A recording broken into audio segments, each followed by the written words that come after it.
Thank you all for joining this Q&A session on psychology with the Ayn Rand Center UK Psychology Fellow, Josh Dickson. Um, so Josh is here every Saturday. If you enjoy these events, you can watch them later on YouTube, and you can participate in them by joining the London Ayn Rand meetup. We also have meetups every Monday and Wednesday. The Wednesday ones also have an in-person attendance option for anybody who is a paying member of the Ayn Rand Center UK, and it is with social distancing and everything. So even whether or not you agree with it, you have to comply by those rules if you do come to the meetup itself. And I hope everybody here is among the nearly 14,000 people who have, in the past 25 hours, watched the premiere episode of our Facebook Live show, The Daily Objective. It is a daily show that is going to be on every weekday from 6 p.m. UK time for 20 minutes. Yesterday's ran, I think, 23 minutes, but it'll still leave you wanting more and coming back for the next episodes. You can see that now on our Facebook channel and our YouTube channel, and you can see it. So Nikos and Gloria Alvarez were the two hosts on Friday. Nikos is back on Monday with Raka, and then on Tuesday with Gloria, and then on Wednesday again with Raka. So yesterday's topic was the riots, oddly enough, and Monday's topic might also be the riots. We'll see, but I do recommend it, and I hope you all tune in. Now for today, any questions that anybody has, it is a Q&A session, so feel free to raise your hand, and then you will be called on, or to ask it in the chat. Josh, do you have any opening remarks, or should we go straight to the first question? Yeah, I do have a couple of opening remarks, actually. Thank you for all being here. Something I just wanted to clarify on the invite for the meetup tonight. It says, once again, Josh Dickson will once again answer any questions you have, either specific to coping with COVID and the lockdown, or any other topic relating to psychology. I just want to clarify that, it's a bit like saying any question related to science.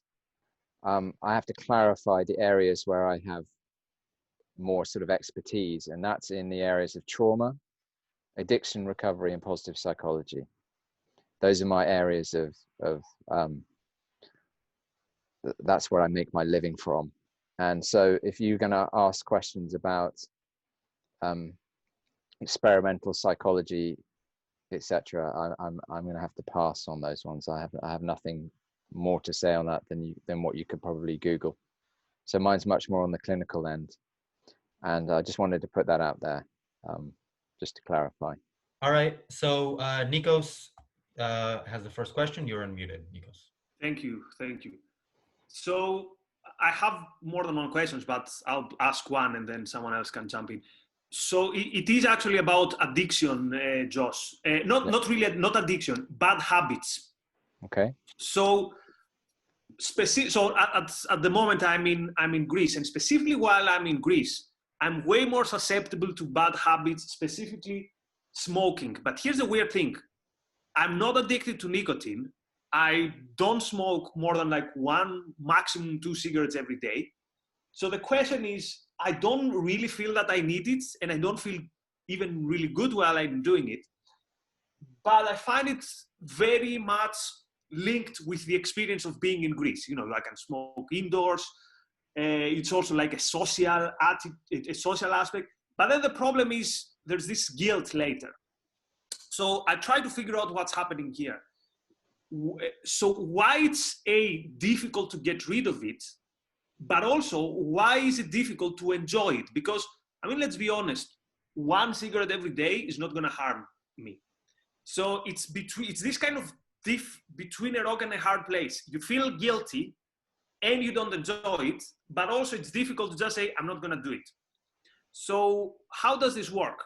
Well, it doesn't sound like you have an addiction issue. It just sounds no, definitely. It's not an addiction. It's a bad habit issue. Yeah, he's got a bad habit. So you need to consciously because so much of your reaction to smoking and the cues that you have in Greece will be automatized. So you need to just start consciously breaking those habits. And so bringing awareness and focus to what is going on just before you want to have a cigarette. And, you know, maybe, you know, some mindful techniques around what's going on there, etc. And then, you know, and then realize that to break a habit usually takes about 30 days. And that's why, you know, within addiction treatment, 30 days is kind of the magic number of people beginning to just be able to sort of turn around and start to make some difference. And 90 days is the key number in addiction treatment. But 30 days is when we will often say people are beginning to get their autonomy back. There's this concept in addiction treatment of powerlessness, and when do you regain your power again? Usually around 30 days, as we'll often say. It's not as hardwired as that. It depends how much effort you do and how much sort of exercise you put in to trying to change that, and how much awareness you bring to it. But don't underestimate the power of all those associations that you have in Greece and the different environment. I want to challenge one thing you said. Is you said 1 cigarette a day doesn't harm me, but it's clearly harming you. It's harming you psychologically. It's annoying you. And actually, from what I know of you, I think fitness is a value to you. You've spoken about fitness before. So you will know that actually smoking those 1 or 2 cigarettes a day is actually harming your fitness. That's true. So actually it's a rationalization that you're saying it doesn't, it's not going to harm you, when actually you do know it's harming you, just not harming you in quite the same way as if you were smoking 20 a day. So I would look at that as well, definitely. So you wouldn't leave some leeway for what people call a guilty pleasure, if it is indeed a pleasure, like with a drink or with a friend. You've just got to look and see what the impact is to you. Is it, you know, like if there's plenty of people who have 1 or 2 cigarettes a day and it doesn't bother them. And that's what you have to look at. Why is it bothering you? I mean, it's clearly bothering you enough to bring it up. So there'll be so maybe, you know, have to do some thinking around that and look into why is it bothering me? And is it because it's depleting, or, you know, is it affecting your sleep? Is it affecting your eating habits? More like it's not congruent with the rest of the stuff going on in life. Okay, and also remember, smoking is also, there is that social element to it and the antisocial element to it. So people go off to smoke together, they form little cliques, etc. You know, and maybe, I don't know, I've no idea about your situation, but are you smoking with other people? And maybe you're not enjoying the other people you're smoking with, etc. So all those sorts of things need to be looked at. To Razzy's smiling. Yeah, because I know about the cliques of other smokers. Yeah, but you know, it's a way of, and it's also, people use smoking as a way to meet and talk to other people as well. People talk about, hey, oh, you're one of the ones who has to go outside and smoke too. You know, it's a way of introducing there, and the sharing of cigarettes and lighters and everything. That, you know, there's a ritual element to that as well. Yeah, I rarely feel guilty about that. Mostly it's the cigarettes I do, you know, by myself, and as the smokers call them, like the useless, that's a translation of Greek, you know, like the useless cigarette, the one that you didn't have to do it, but you did it, and then you feel guilty. So my point was, what is worse, like the bad habit or feeling guilty about the bad habit? But I guess there is a reason why you feel guilty, because you feel inside you that there's something which is incongruent. Yeah, I can see this. It's incongruent for you right now. You know, there's other things like, you know, I'm 43, and so I grew up in the 80s, and everybody's parents seemed to smoke. A lot of people's parents smoked, and they smoked in their cars and their homes and everything. So you were completely used to the smell of smoking. Now you can smell it a mile away. So there's that element as well, as it's actually become a sort of disgusting smell. And maybe there's an element, maybe you're reacting to that as well. You know, on your clothes. The truth is that I actually like the taste of it. Like, if it was healthy, I would be chain smoking all day. But anyway, there are not probably many people who have this issue in the chat. So but thanks. That was. But one other thing to bear in mind is that why do people smoke? People smoke generally because nicotine lowers your anxiety level temporarily. So you also need to look at, are there certain periods of the day where I'm a little bit more anxious, and am I doing a very mild form of self-medication or not?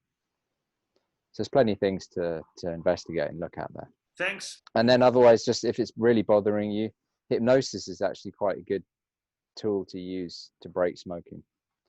It's very transient hypnosis. So interestingly enough, so it can, it can initially really help with a problem, but it's not a long-term solution. But it's not also a long-term problem, because when you don't really smoke, you don't really have to quit. But it's this kind of guilt element. But anyway, that's a good point. So thanks. No problem. Right. I really don't want to get to my questions because it's going to bring down the whole atmosphere. So I encourage anybody here who might have a question to go ahead now and either type it in the chat or raise your hand. Thanks, Betty. You are unmuted. Yeah, I was just wondering about the emotional element to stuff, because I get the whole idea about objectivism asking us to use reason, but similar to what Nikos was saying about smoking, I've been smoking a bit and eating junk food and drinking, and I realised that I am self-soothing, and then I say to myself, okay, I'd like to do the whole use my reasoning thing.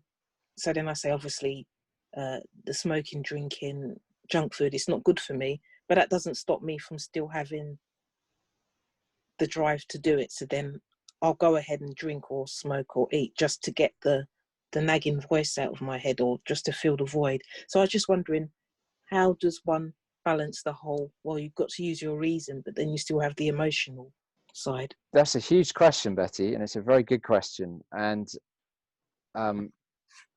there could be many, many different factors at play here. I want to know what it is actually that you are self-medicating. Because there are certain things that you can't just think your way out of. And there are other things that you can.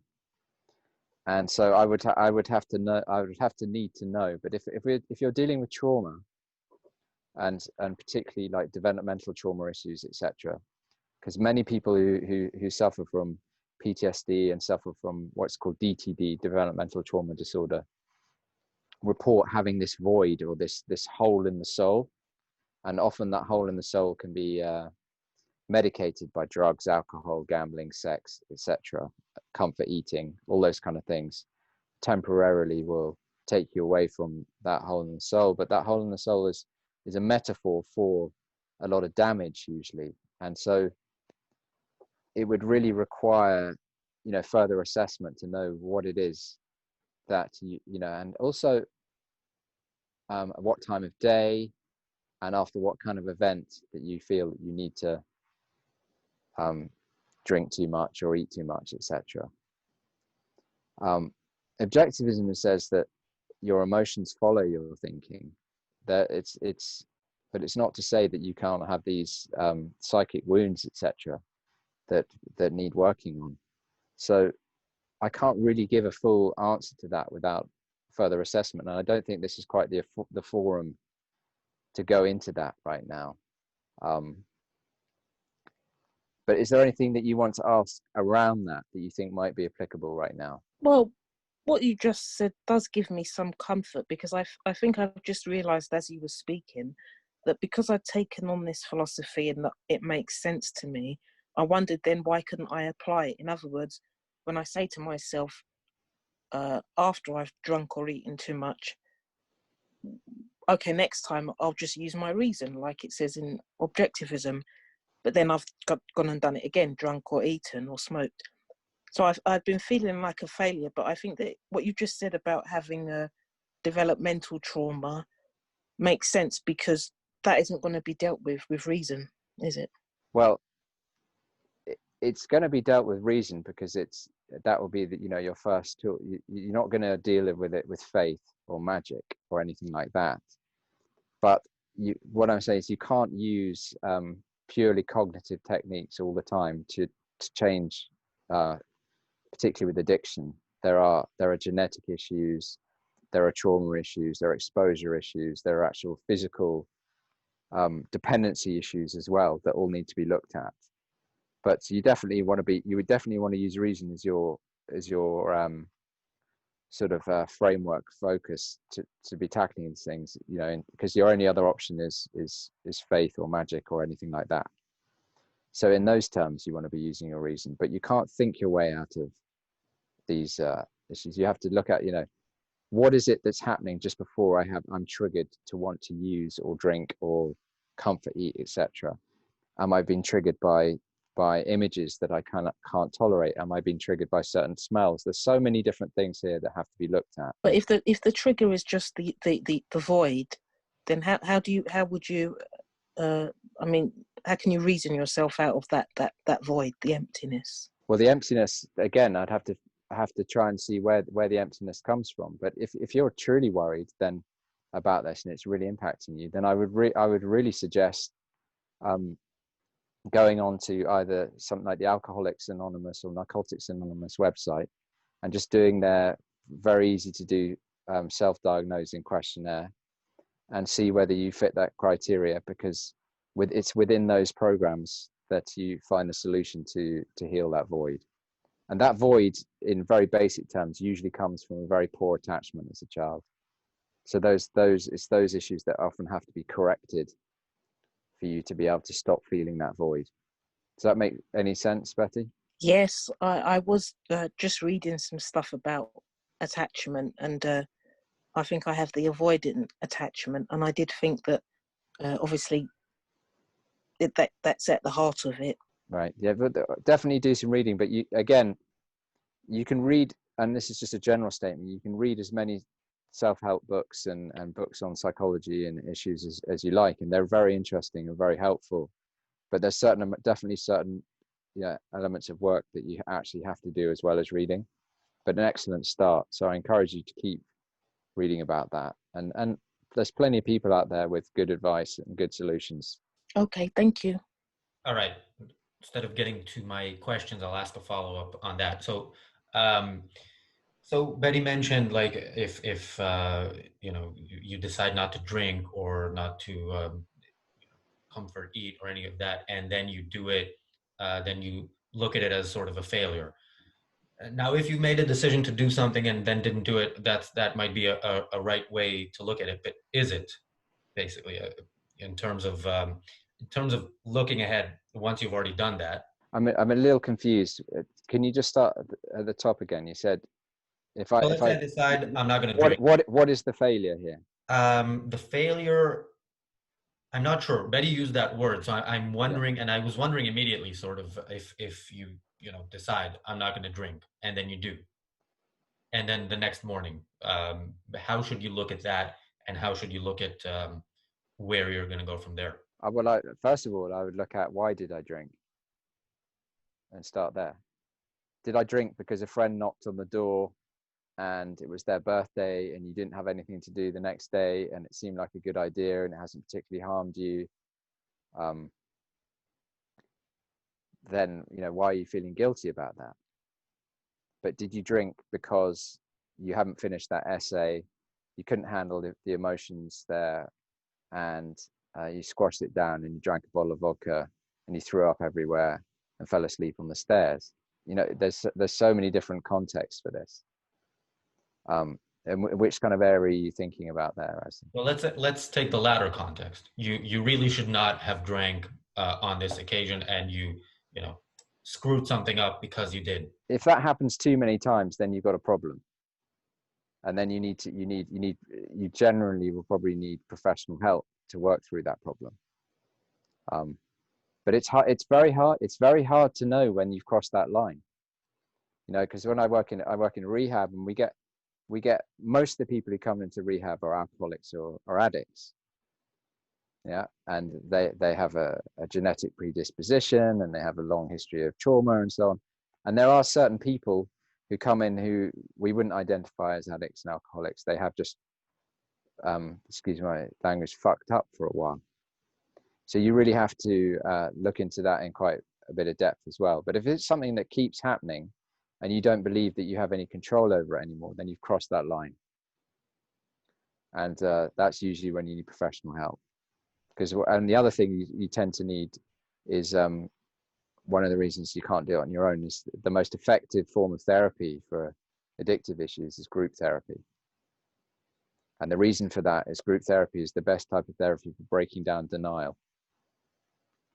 People rationalize and tell themselves, there's this sort of saying that we say in addiction, it's the only illness that tells you you haven't got it.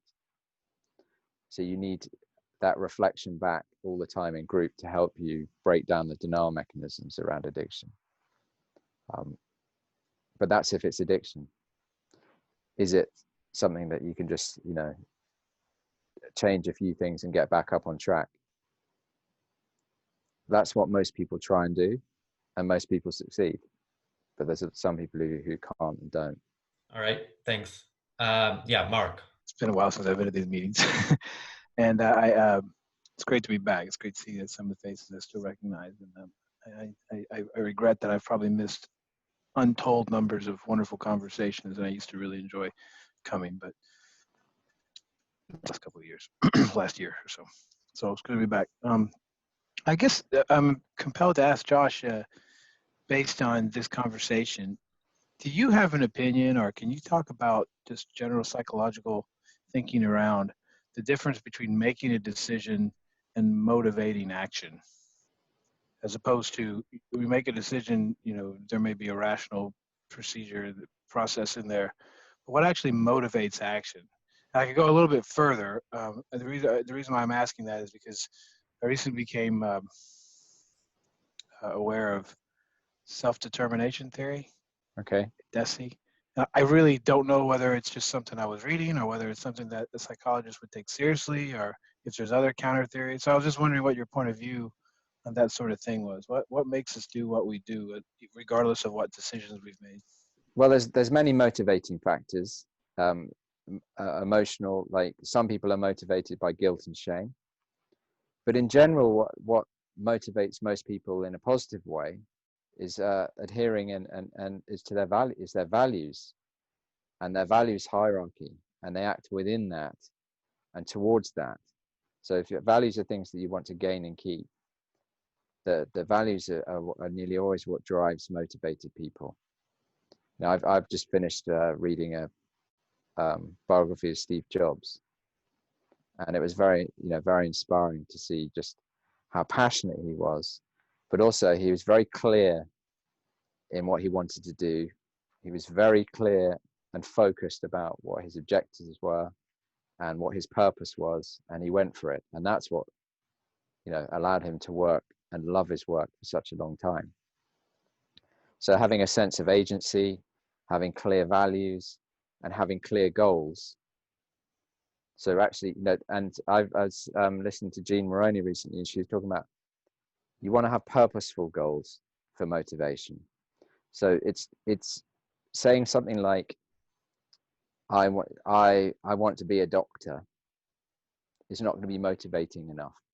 But I want to be a doctor, therefore I need to complete year 1 of medical school and then reassess. That is much more motivating when there's an actual clear or concrete goal in play. And I found that really useful because I'm doing a lot of study around motivation, purpose, and meaning at the moment, because it's the area that I find long-term clients struggle with the most. I do a lot of my work is like acute work. It's people in crisis, and I've noticed that psychology as a whole, clinical psychology as a whole, is very good at getting people out of acute, desperate situations, but it's not so good at the moment for long-term flourishing.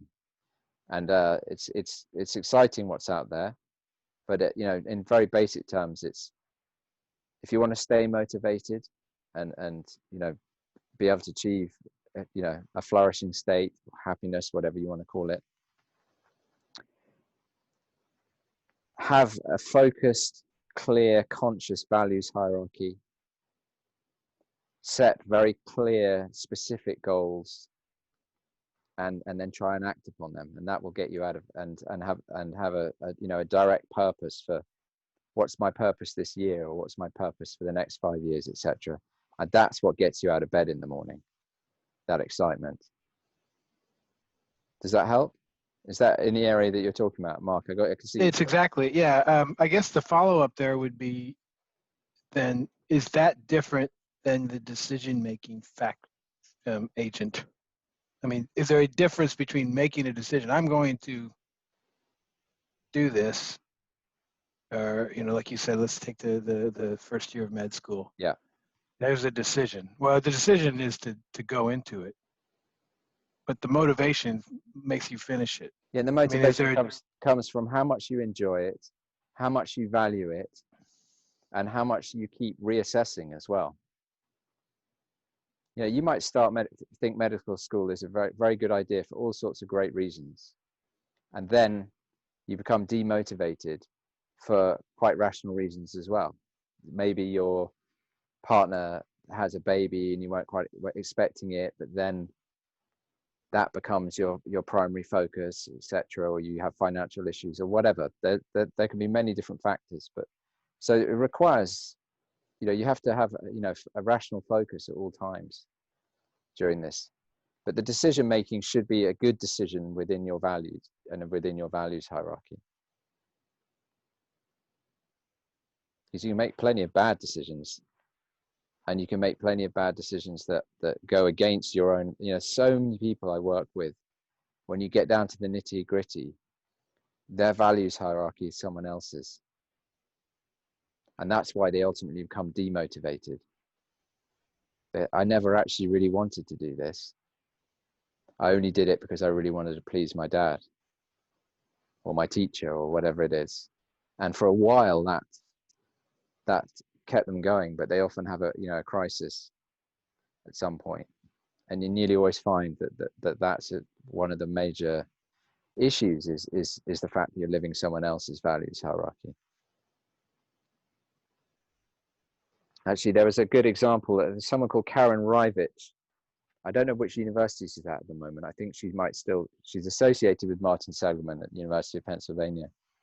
And she talks about having her values, and she's not talking about values hierarchy in sort of objectivist terms, but she was talking about her values. And she always said to her husband that her favorite, she would have, she kept sort of having these times where she was a bit depressed and demotivated, and then she had these other times when she was up and she couldn't really work it out. And she said to her husband, that my favorite thing in life is art.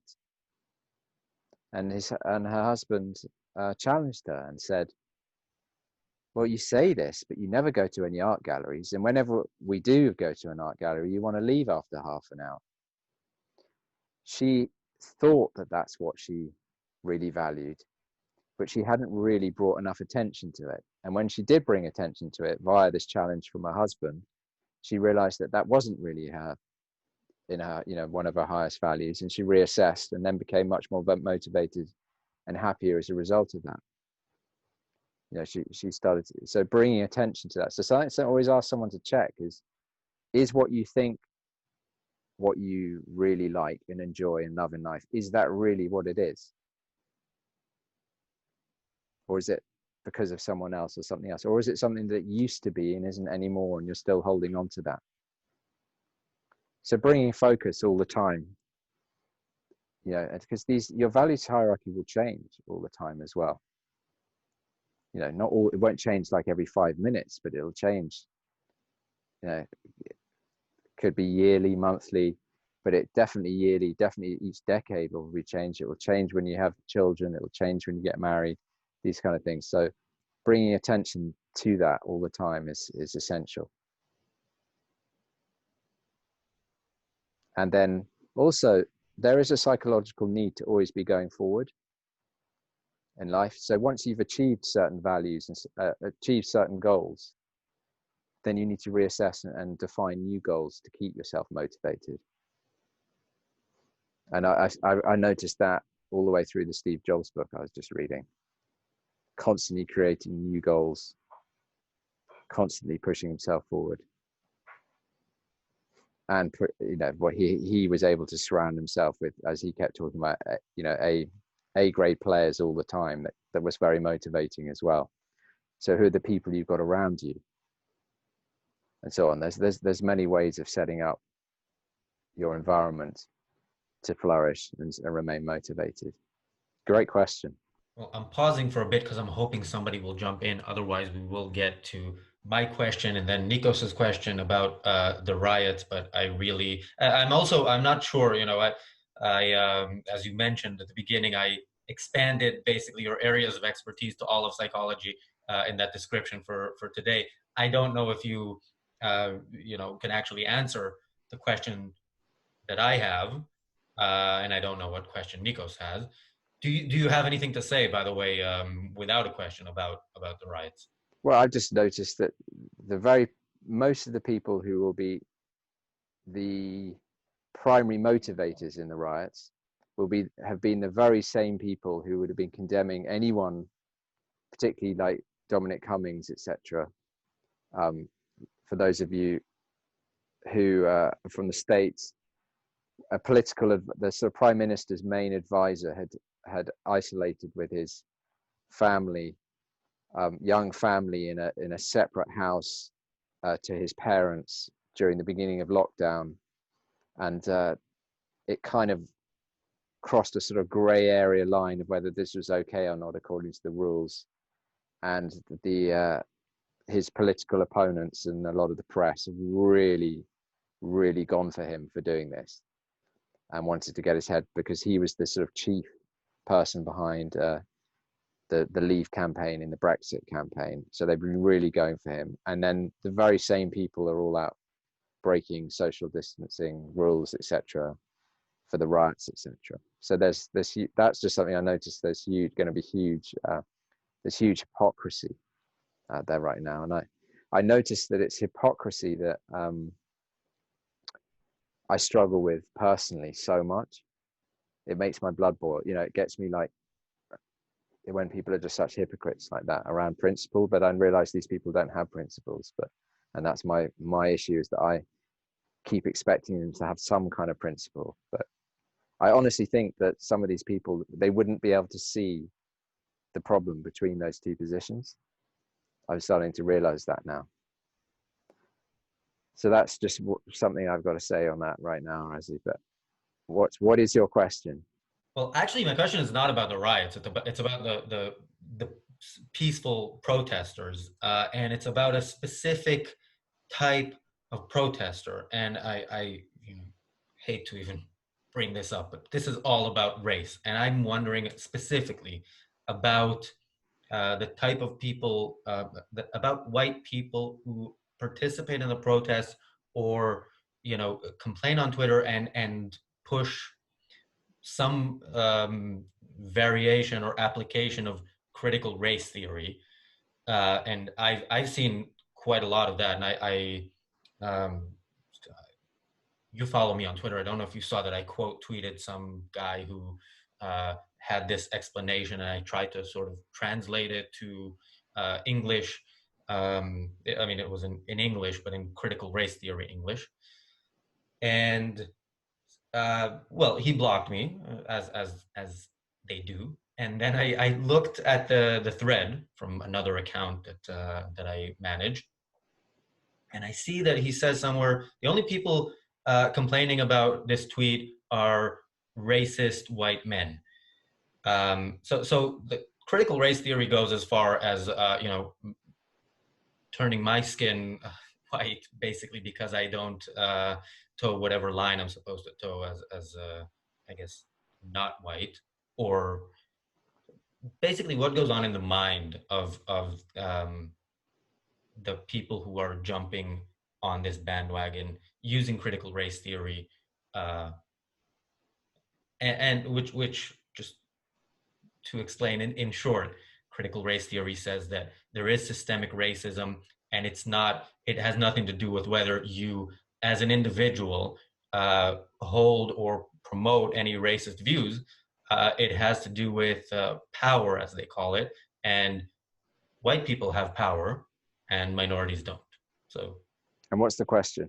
the question is, what goes on in the mind of how does somebody get to that point in their life where this is the type of person that they are, the person who will go out there and promote something that is very clearly not true, and have this this blanket term that they can accuse everybody of, and actually convince themselves that to be racist is to be of a certain race. I mean, Yeah. critical race theory is racism, Mm. actual racism.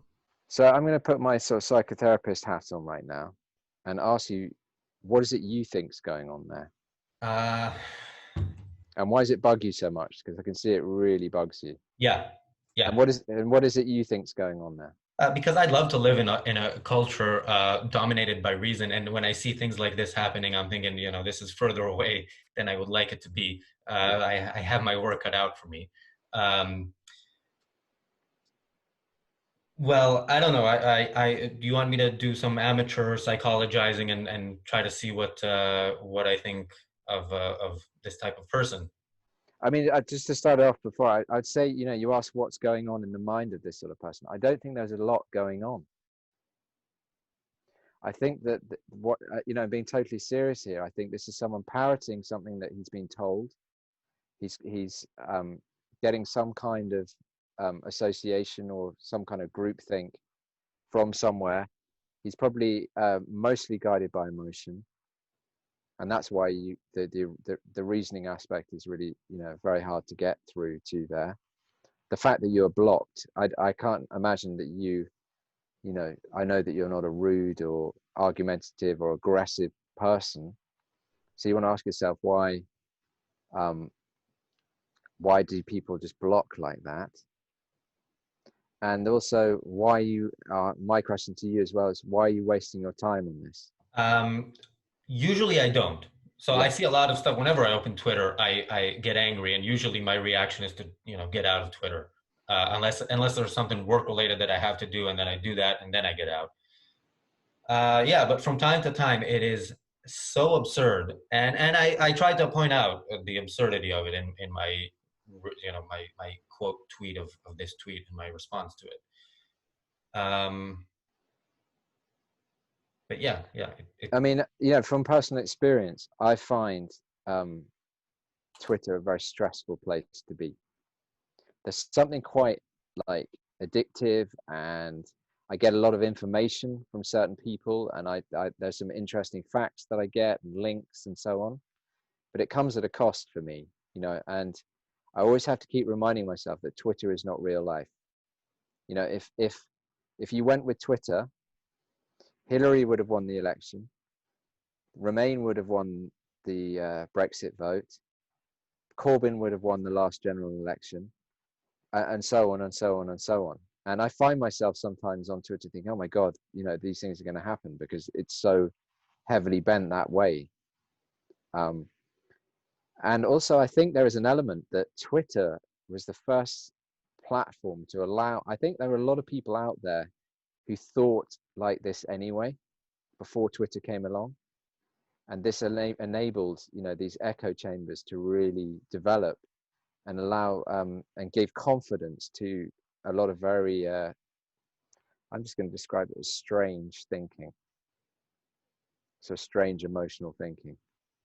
That sounds a bit odd saying emotional thinking, but in their eyes, they're thinking hard, but it's not very rational. But I just be careful of Twitter, just from my own experience and many other people's experience. Use it as a promotional tool, and use it as a way of gathering evidence faster than mainstream media. It's very useful for that. But in terms of trying to convince or get into debate or anything, forget it. Yeah, the thing is, Twitter isn't real life, but the people tweeting are, real people, and that's what scares me. I don't know if I should even read this tweet. Let's see what Nikos has to say, and maybe we'll get back to this. It's an exact follow-up from this discussion. So in the last days, we've seen people left and right losing their jobs. The Free Speech Union has a very good thread today for things such as questioning the idea of white privilege because someone's wife posted something offensive for Black Lives Matter and things like that. So I've been more active on Twitter than almost never. But here's the thing. So how does Jordan Peterson call when someone doesn't like confrontation? You are agreeable. How is it the term? Yeah. So despite my professional stuff with the objectivism and all that stuff, normally I'm agreeable and I don't like confrontation at all. So here's the thing though. Looks like either these days you shut up or you being targeted by the mob is a disaster waiting to happen.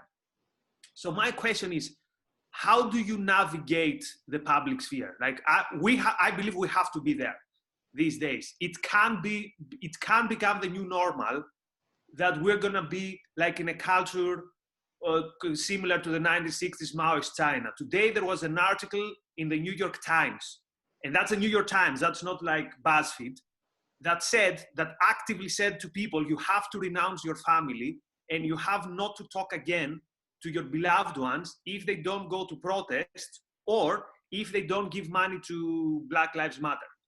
Now, we can't start up on that.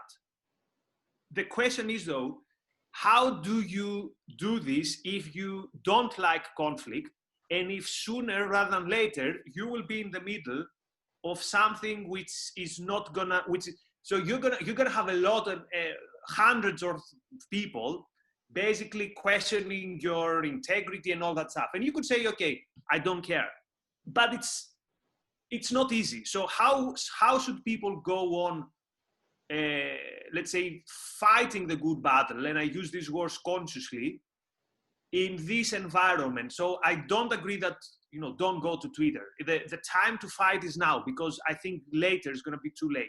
That's a massive question, but what I would say fundamentally, what you're looking there is this one thing I'd say, like just as advice that came to me then, is study the people who do well on Twitter and aren't SJW in the SJW camp. So, what is it they're doing that enables them to just bat these people off?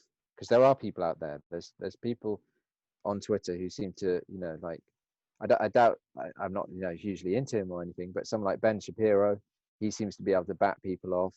What's Jordan Peterson doing? I know that he's been in rehab and stuff, so I don't know if he's doing anything now, but what was he doing before? What are these other figures doing and doing well to combat that? But in general terms, what you're talking about here is building up resilience. So building up resilience skills. And I think we've done past episodes specifically on resilience. And it's definitely an area that I'm going to be starting a podcast on resilience. And I'm definitely going to be I want to do some resilience weekends for objectivist intellectuals to build up those skills.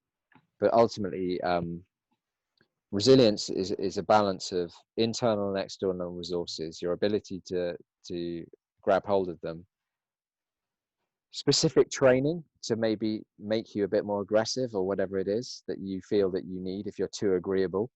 I get my ass kicked in Krav Maga once every week, at least. Yeah. So, it's about extrapolating some of those skills across, and also really looking at your self-esteem. What are the potential bugs in the system there around self-esteem that could be getting in the way? That's so interesting. I never thought that this would have something to do with resilience. It never crossed my mind that there's some connection with that. That was a very good point. I'll have to think a lot about that. Think about think about someone like, I don't know, Boris Johnson. Yeah. Whatever you think about him and all those guys, they have one hell of they have amazing resilience skills. Wherever they go, they got X amount of people screaming and shouting at them, and and they managed, like, if you watch Dominic Cummings when he was coming out of his house and going away, there was some serious skill in that. And I would observe that skill, see what people are doing right, and extrapolate that. There's plenty of things that these guys are doing wrong, but there's definitely some skills there to keep going and to keep going and to keep going. And I would sometimes ask some of these people, how do you do it? Because there's a lot of you know, there's a lot of activism that needs to be looked at and analyzed. And what is it that the left, or whatever you want to call them these days? You know, I noticed I went on some thread on Twitter the other day between some people at the New York Times versus other people at the New York Times. And the older people at the New York Times are now saying these guys aren't even liberals or anything. They're just, there's this new term that I learned yesterday, safetyism. And it seems to be coming into that the most important value for a huge swathe of the younger generation is to always feel safe, that trumps everything else. And yeah, so I think you know education, you know, and who are the guys doing a good job? For, you know, look at them, and also developing resilience, and you know, watch this space around Thanks, that. and go for these workshops. They're going to be very valuable. Yeah, I hope so. Yeah, before we get to Eamon and Mark, so Melanie says you can't teach or engage in critical thinking to or with those in the cloud of cognitive dissonance. One of the ways I think can be beneficial is to ask questions rather than provide statements. When you can get them to question their own lack of critical thinking, sometimes they'll come around. But it has to be in a way where they land in a comfortable space to admit it, and that occurs when they think they came to the conclusion themselves. Yeah, I think that's completely correct. Next question or statement comes from Eamon. I want to share a sort of psychological, I guess, experience I had recently, like a change in my psychology that I noticed. Yeah. So I kind of noticed, say maybe beginning 2 weeks ago and lasting for like a week and a half, that I lost a lot of motivation. I found the lockdown more annoying Yeah. than I previously did. And I think external factors really didn't change very much, but I noticed that I was, sleeping more, getting less done, and generally feeling worse. And it took, I guess, a week and a half to look back and realize that I was like psychologically suffering. And the specific remedy, I mean, the specific thing I sort of identified as the thing that I needed to change was being more productive. So I woke up in the morning, woke up early in the morning and just did work. So Yep. I work as in for my employer, and then other productive things. And immediately, like within a day, my I would say my psychological experience went back to normal and became better. So it just made me kind of think how easy it is to get in a bad mood and hurt yourself and get into a downward spiral without really thinking about it. And the fact that it took me like a week and a half to sort of think, well, why am I choosing not to work and achieve things during the day and being productive? Why am I choosing to instead sleep and just binge on TV? Because this is actually making me feel worse. And I didn't really realize. So I'm thinking that's a sort of, that is a long time for me to realize something like that. So I just wanted to sort of make that point. So I have some other things to say about the subsequent conversation, but I think I'll leave it there until for a follow-up. Okay. You know, one thing that I'd like to say to follow that up is never underestimate how exhausting all of this is at the moment. I find it exhausting trying to keep up with all the COVID news because it changes every day. You know, yesterday it's you're more likely to die if you're bald. You know, all these things that keep coming out. And I think it's fair to say that nearly all of us thought this, you know, I remember when the lockdown was sort of coming into play, most people thought it'd be for about 2 weeks. You know, this is something that's going to be 2 or 3 weeks. And don't underestimate, and this isn't just to you, Eamon, but to, you know, to everyone and to myself, how depressing it can be at times. You know, like how depressing it is. Like one of the things, you know, my work, I work with clients, but also I run, you know, have my retreats business, and the complete insanity and irrationality of this new quarantine that they're putting in. You know, I read one day that, you know, they were going to announce that they were going to put in this 2-week quarantine for anyone flying into the UK. And it's like, well, everyone's saying this will make no difference. Why are you doing it? And then the news was like, the government were going to backtrack and introduce, you know, we're thinking of changing it and all this. And my hopes got up. And then, of course, it's the government. They decide to stick with it against the advice of everybody. And no one seems to be able to answer why it's a good idea, etc. That's, you know, that for me, that's pretty depressing. And those things, I have to acknowledge that these things are going to affect me at times.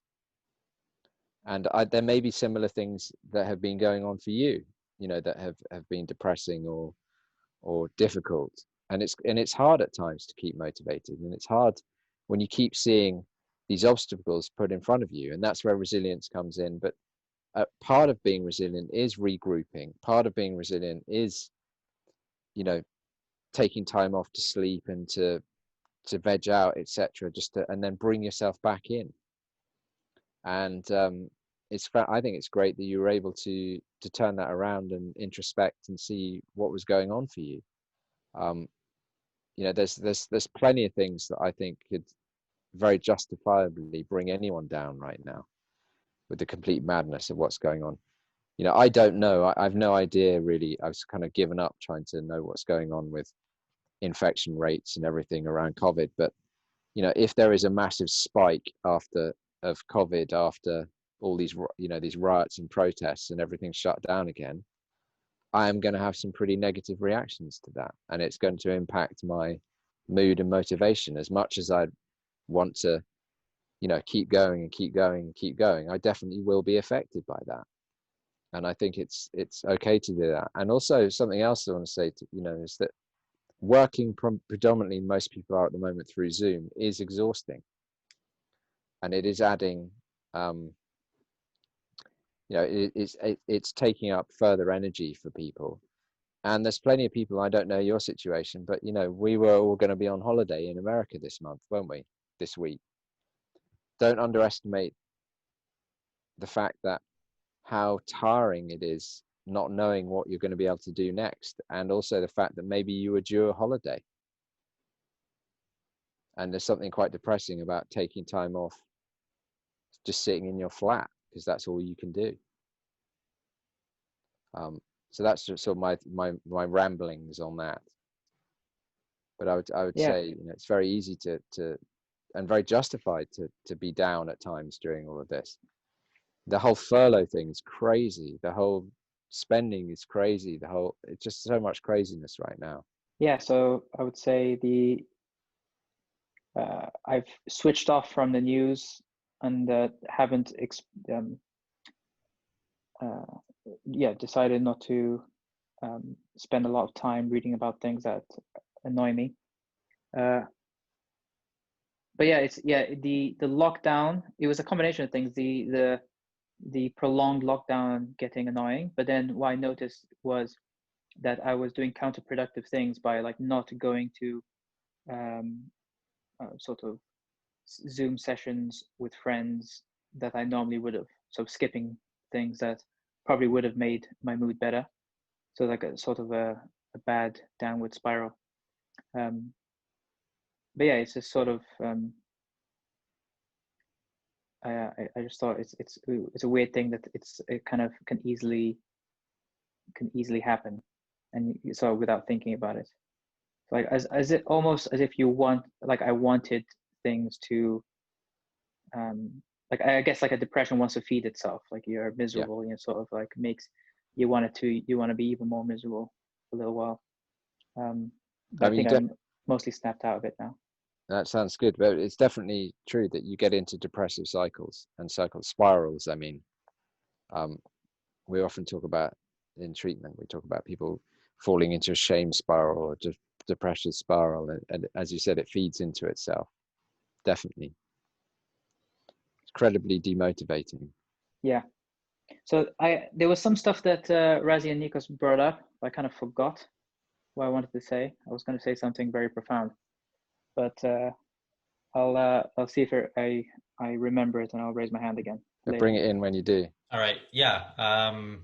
Yeah. Nikos said at some point that what do you do if you're an agreeable person and you don't like confrontation? But I actually was on the tube earlier and didn't know that my stop was still closed because of the lockdown, and so I ended up right next to Eamon's home, and there's spillover from the protests. I don't know what's going on there right now, but yeah, there are times when what if everything around you is burning and you don't like fire? You can't avoid it. That is a situation happening now. And Mark has a question on this. So it started, I was reading an article just today, about the same time that the email came in for this, in Harvard Business Review of all places, and it was about workplace harassment. And one of the points it made was that it was interesting that some of the things that people make, some of the things that happened in the 70s and 80s to try to avoid workplace harassment, sexual harassment, didn't work, including training and being able to tell on people and stuff. And the reason is because the reasons that the author gave was that it immediately put the blame on men. So therefore, in order to get men, you want men to participate in whatever action to stop workplace harassment. But men are defensive because the way the message is positioned, it was defensive. So therefore, they immediately take away any of its credibility. Now, interestingly enough, I mean, this is my own point of view, I'll interject here. I thought that a lot of progressive movements, I believe, I intuit, that a lot of progressive movements, their purpose is to blame. It is not to actually solve the problem. I don't know if that's here nor there, but this is where I kind of split into a two-part question. One, it made me think about the nature of defensiveness, right? Why do we become defensive? What causes us to become defensive? And this kind of connects to the resilience question. It also reminds me, just to bring Ayn Rand into it, it reminds me of a Hank Rearden going to court and having to defend himself. And he basically said, I'm not going to defend myself. I'm not defensive. I don't care. In the Atlas Shrugs. I thought that was an interesting connection. But the other part of the question is then why would people use, what do you think about the mindset that uses blame as, ahead of trying to get anything done? I mean, it seems to be the motivation, or maybe I'm wrong, but my interpretation is in many cases, there is a motivation to blame as opposed to a motivation to solve.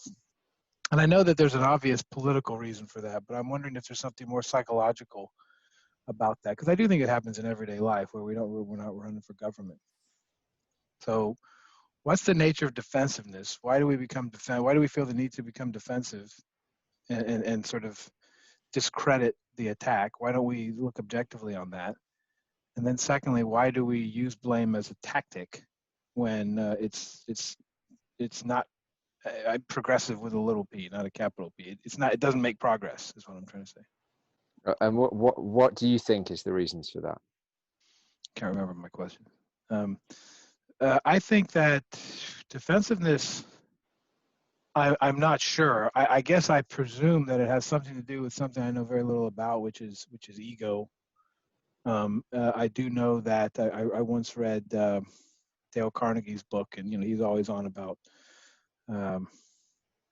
never criticize people because your brain immediately circles the wagons. So there must be some mechanism there that is non-rational And I know this from kids. Somebody was talking about having kids. I know this from kids too, and I'm learning this. You know, if you, depending on how you approach a child, my children, when I think something's wrong, you know, if I give them something to get emotional about, they'll get emotional about it. So the whole reasonable discussion is out. So I guess my answer to the first part is I don't really know why, and I'm just assuming there may be some cerebral, you know, answer to that about the way the brain activates and defends itself. In sort of general terms, we get defensive when our values are attacked, and the degree of the attack on the value and the strength of the value to you determines your emotional response to that. Yeah. So if I drop my iPhone and smash my screen on the first day that I bought it and I don't have insurance, you know, and I really value this new phone and I've saved up for a long time to have it and everything, and it's broken, I have we're likely to have a very strong emotional response to that. But as it's up for renew, the screen's already smashed, etc., I don't value it so much. So our emotional response is linked to how much we value something in a certain situation or disvalue it. Now, someone getting very defensive is probably having their values attacked, and there may be a mixture of that and some kind of cognitive dissonance going on at the same time. So they might be having a double emotional response, and that can be very overwhelming. That's one way of looking at it. In terms of sort of on a more sort of general level, people can give you tipped out of what we call a window of tolerance. So the window of tolerance is a model that's used to, and it directly links into what you're talking about with the children there. You know, is that there's within a certain capacity, I am able to have a sense of agency and be rational. I'm able to tolerate, we call it the window of tolerance, I'm able to tolerate all the thoughts, thinking going on in my head, the images, the smells, everything that's going on. And when that becomes too much, I can become either hyper aroused, which is in sort of more layman's terms, fight, flight, and freeze, or I can become hypo aroused, which is dissociation or submission. And they're the different responses we can have. So some people get so triggered, they go out of their window of tolerance, and they literally, the prefrontal cortex goes offline, their amygdala is firing, the limbic system is going crazy, and they literally cannot think. So that could be going on as well. There's all sorts of things that could be going on when we're being defensive, but just the question of defensive implies something, that there's an attack of sorts. So, you know, if someone in the office, for example, has not really put much thought into what's behind some kind of cause that they've jumped onto, but they're really passionate about that cause, they can go full steam ahead with that cause, and then when it's challenged, they kind of have a bit of a breakdown because they're not really sure what's actually going on there or not, and a very emotional response to the attack or the challenge, and also to the sort of the unwinding going on internally as well. And that they can multiply each other. And when people are highly emotional, they become like children, like you described. And then you have to ask yourself, are you making the mistake of trying to rationalize with that person? Does that make a bit of sense? That's just one way of looking at it, I think. I think so, but what's interesting, if I make your point there, and I think it makes a lot of sense about the values, almost straightforward. But the reason why I guess that kind of didn't occur to me previously was because I'm thinking of situations where you don't necessarily, where I would assume you wouldn't necessarily share the same values. Thus, the Hank Rearden analogy, because my understanding of that part in Atlas Shrugs was they're bringing me in here based on their value system. I am so elite in my value system that I don't care who's here. I'm not going to, I don't care. But none of us, it's very hard to do that, which suggests that the tactic of the progressive, or I shouldn't just blame progressives, but that tactic involves you leaking some of your value system into me. And on some level, I buy into this idea. I buy the premise that I'm the problem.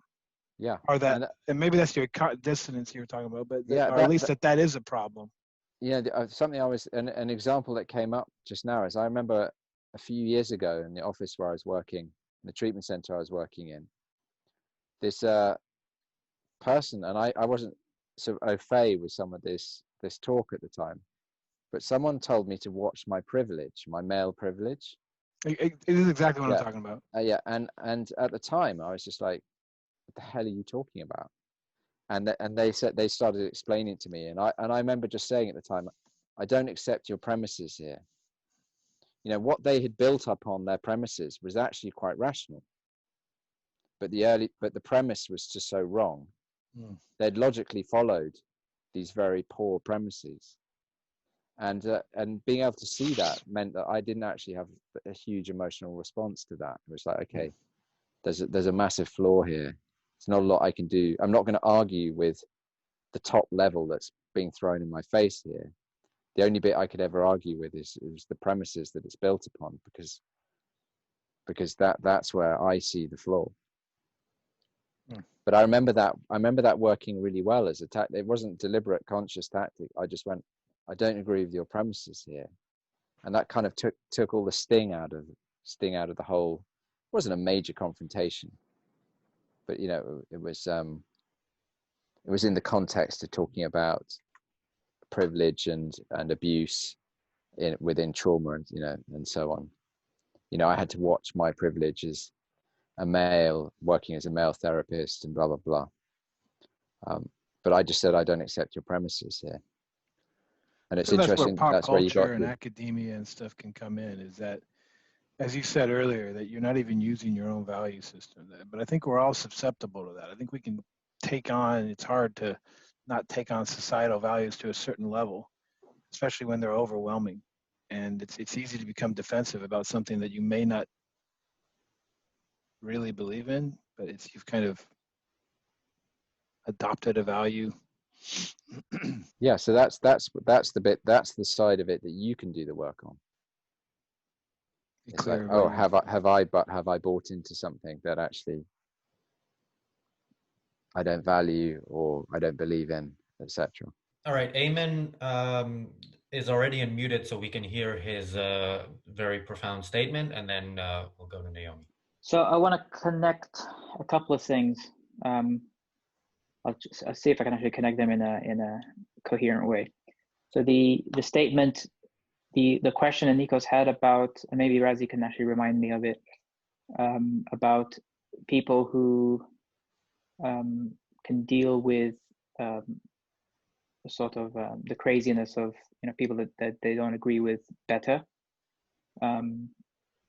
I think it was, the conversation was something like, there's people that can have conversations and arguments with people and not get too frustrated. And the issue of defensiveness, which I think is related. And then I want to just mention, there's like a book which I think is very good, which I read a long time ago, called Getting More, and it's about negotiation, by Stuart Diamond, I think, which talks about how you negotiate with people and, you know, basically persuade people. But it has some good insights, I think, in how you deal with people's defensiveness. So, like, you know, how important it is actually to make sure that you attend to someone's emotions. So I wanted to agree with something Josh said about the essence of defensiveness is that someone feels that their values are under threat. And what's interesting about it, when we say someone's being defensive, it's sort of, you're saying that it's like being irrationally defensive, because defending your actual values is not a bad thing. But if we sort of criticize someone or point out that someone's defensive when it looks like they're acting as if something is under threat when really it isn't. And you can notice that in yourself when you feel defensive, you feel agitated or threatened in a simple argument. And what you're losing, I guess the disvalue or the thing under threat is, I don't know, you may look a little bit stupid in the conversation. So that's, I guess that's one aspect, where if you just recognize that you don't really care what the other person thinks about you, then it's very easy to not be defensive. And I think that's the quality that people have that are good at arguing with people and not getting too frustrated about it, and not being worried that they're disliked, or that they don't get too angry, because they put stuff in perspective. They know that this argument that they're having with someone is not particularly that important, and they don't think that this argument is of life or death important. So another side of it also, I find, makes me pretty much impervious to criticism, is my sort of unwavering moral righteousness. Like as long as I believe that I'm doing the right thing, and I really question myself, and if someone criticizes me and saying you're doing something wrong, my immediate reaction is not to think, oh no, someone's criticizing me in a public forum. I think, am I actually doing something wrong? So let me entertain the idea that they just put forward, and let me see if I judge it to be wrong. And sometimes I do think, okay, this person has a legitimate criticism of me, I should change. And for a brief moment I'll feel sort of embarrassed, but then I'll quickly turn it around, because I'll just resolve to not do that thing again. Or so it's never sort of it's never too much of an issue. But yeah, so I think the phenomenon of defensive-ness is someone feeling a threat to something, where if they step back, they would see that really they're defending something very petty, which if they're not recognizing their real hierarchy of values. It's a sort of a miscalculation on what's actually valuable. Yeah, and there's another element to that as well, which is it made me think there. I remember Dr. Jerome Brook talking at one point about a man of high self-esteem doesn't mind being wrong, because it's a real place. If they're wrong, they'll learn from it, and if they turn out to be right, then they'll be proud of being right. But either way, it's a win-win for them. If they're dealing with objective other people, etc. So I think when people become defensive, also they've probably got quite low self-esteem. Yeah, definitely. I definitely would agree with that. So if you have low self-esteem, you're not confident that you're capable of dealing with things. I guess that's one aspect of it. And so I like the Rand's definition. She has a couple of definitions, but one of them is the self-esteem is thinking that you are able to live, and that you're worthy of living. Yeah. So the combination of you're a good person, and that you're a capable person. And if you're in an argument with somebody and they prove you wrong, that's for someone with low self-esteem, that's just exposing the fact that they're incapable. And if someone's criticizing you in a argument, that's exposing the fact that you don't regard yourself as good. So these are sort of for someone that has low self-esteem, it feels life-threatening, because it's making them remember the fact that they don't think they're good, and they don't think that they're powerful. Yeah, absolutely. It also reminds me of, like, there's a lot of people say that no one can humiliate you. You can only really allow yourself to be humiliated.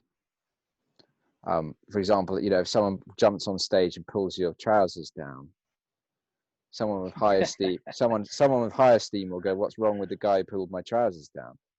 Someone with lower self-esteem would be like, "I've been humiliated. That was the most awful thing." And but but yeah, I think you've nailed it there with the the defensive person. Yeah, that I always break down. Self-esteem is directly from what Rand said. Am I able and am I worthy? And you have to look at both of those questions and really break it down, because in the work that I do, I meet so many people who are able, but they're not. They don't feel worthy. And I think that's one of the issues that Rand picked up around a lot of businessmen. They're incredibly productive geniuses and they're fully able, but they don't feel worthy, or don't believe they're worthy. Sorry, and that's the psychological aspect that needs working with them. So we've gone from defensiveness in the workplace to self-esteem. And our next question is from Naomi. Just listening to about people about self-esteem and feeling worthy and all that kind of thing. A really nice book that I'm reading at the moment is Simon Baron-Cohen's book on 0 Degrees of Empathy. It's a great book. I've read that book. Yeah. So a lot of what you were touching on is, and it's always good to see when things work at the extremes to see what the normal is. So he talks about psychopaths, narcissists, and borderline personality disorder. And the narcissists always interest me the most, because often they suffer from chronic shame and low self-esteem. So they spend a lot of time being very defensive, putting other people down, projecting, and not even having the level of self-effacement to look at any sort of self-criticism. They're not able to deal with it at all. And that comes from having appallingly low self-esteem and, not a good sense of self.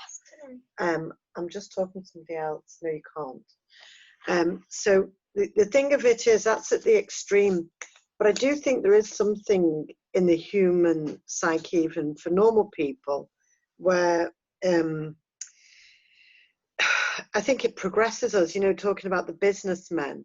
They have the ability, but they don't have the worth. And when I saw that most of all was I went to a charity event, and it was a very, very, very high value charity event where people were expected to donate large sums of money.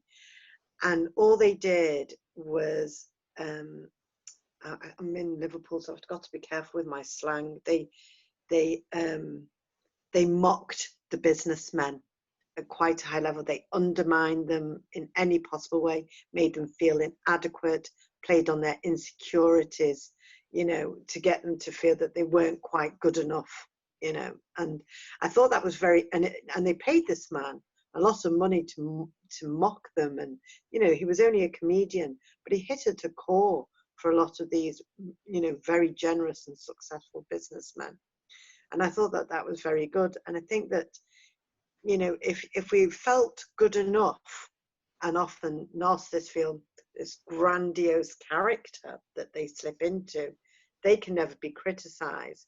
But somebody who's hardworking, diligent, and able, who doesn't feel worthy, will keep plugging on with it. So there must be something in us. Otherwise, if we all felt so good about ourselves, we wouldn't develop. So it's almost like we need a criticism, and we need to look, but we also need a good sense, good self-esteem and sense of self, to make sure that we're not being mocked by somebody who is afflicted in some way, if you know what I mean. That's all I would say. I hope that makes sense. Yeah, makes sense. I thoroughly enjoyed that book that you recommended, and I really liked the way he contrasted types of people with 0 degrees of empathy can be in a benign way and a malign way. So people on the autistic spectrum struggle with empathy, but they can be incredibly benign. Yes. And then you've got people with antisocial personality disorder, sociopaths, psychopaths, etc. Interesting enough, that the borderline that comes up in that book, people with borderline personality disorder, I didn't quite agree with that, because I've worked with a huge amount of people with borderline personality disorder, and I think they can be incredibly empathic. They're just so tortured and so split and so compartmentalized that it's the jumping around that it's a regulation of it. yeah, it's the dysregulation that causes so much of the behavior, I've I seen think, that. rather than a lack of empathy. Yeah, um I get yeah, that. yeah, I saw that in there. But yeah, I recommend that book to anyone who's just, you know, it's a great. It helps when you see something at the extremes. It helps sometimes by seeing something that's very abnormal. You get a better perspective of normal, if you like, or what's, you know, what we're made of. And when it sort of goes sort of off, I mean, it's a sliding scale, isn't it? Normal, you know, and Yeah. when it sort of goes a little bit off. But we use the big examples to concretize something, and Yes. this makes it easier for people to grasp onto. I just want to say something in the chat. Betty asked, can anyone actually threaten your values if you're secure? And I was going to answer that, and then Bob's already come in with that. Actually, if you're secure, the only way you can be threatened is with physical force, either the threat of physical force or the actual event of physical force, or the deprivation of your values. So, is Betty still here? Yeah, I think Bob's nailed it there. That's how your values are threatened if you're secure. Yep. And our last question comes from Melanie. Sorry, this is probably not question oriented either, but just some of the concepts that I tend to think about this, and to see if you all agree or disagree, or, you know, what it brings on for you. For me, the way that I tend to conceptualize it is that as social creatures, we're wired for in-group, out-group dynamics, which tend to be sort of blame and shame. And then these sorts of systems are self-esteem about power, you know, the in-group dynamics, instead of individual value systems and rational self-interest. So it becomes a false dichotomy. You're either powerful or you're powerless. And so there are limited roles within that. So you're either a victim, you're a perpetrator, or you're a white knight. You can't be anything else, and you can only be one of the three. So I think that's where we see a lot of this. You know, you're either one of the bad people, you're one of the victims who are affected by the bad people, or you're somebody who can swoop in and save somebody from the bad people, separating yourself from victim or perpetrator. So again, with the narcissism, you know, the overt narcissism, where it's powerful, trying to avoid shame, control the group, you know, never to blame, versus the covert narcissist, the powerlessness, staying mired in shame, be in the group with control, always to be of blame.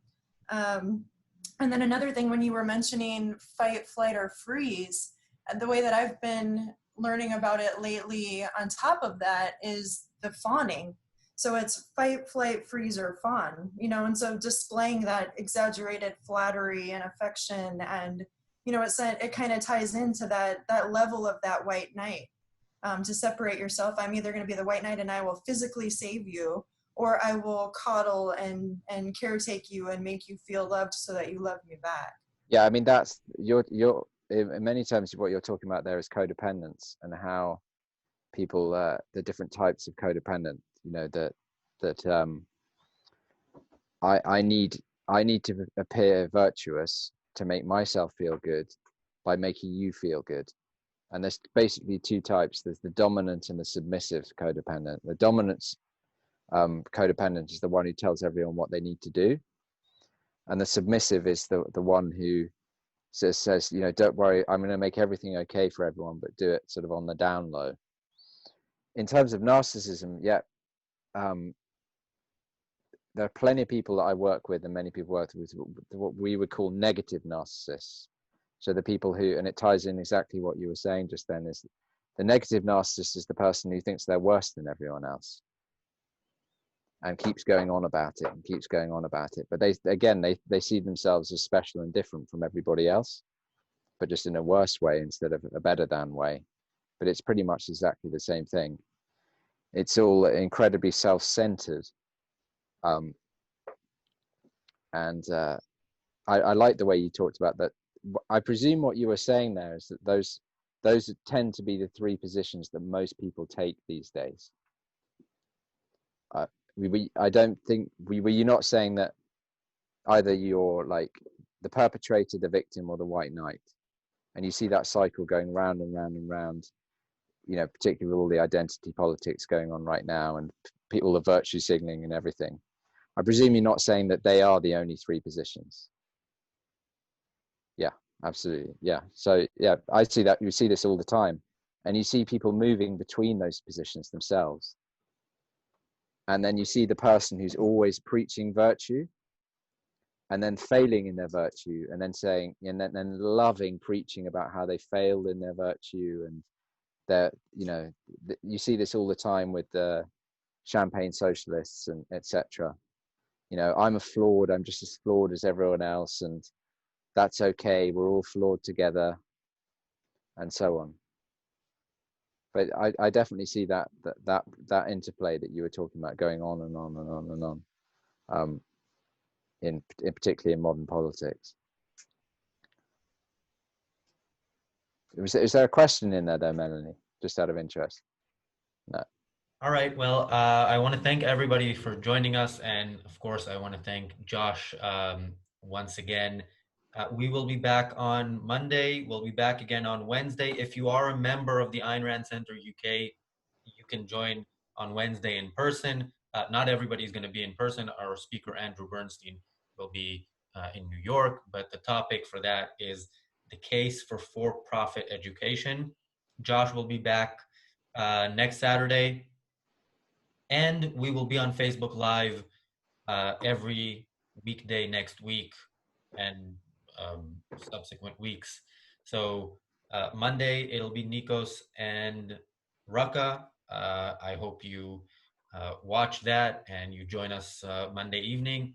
And if you value what we do and you'd like to support us and you're able to, because I know this is not the best time for everybody, and we not only preach, but also practice and hope that you practice rational self-interest. So if you are able to support us, we'd be grateful if you became a member of the Ayn Rand Center. You can find out more about that on our website, aynrandcenter.co.uk/membership. And you can also help by letting your intellectually curious friends, colleagues, family know about our events, and so they can join us or watch later on YouTube or Facebook. So thanks again, everybody, and see you Monday.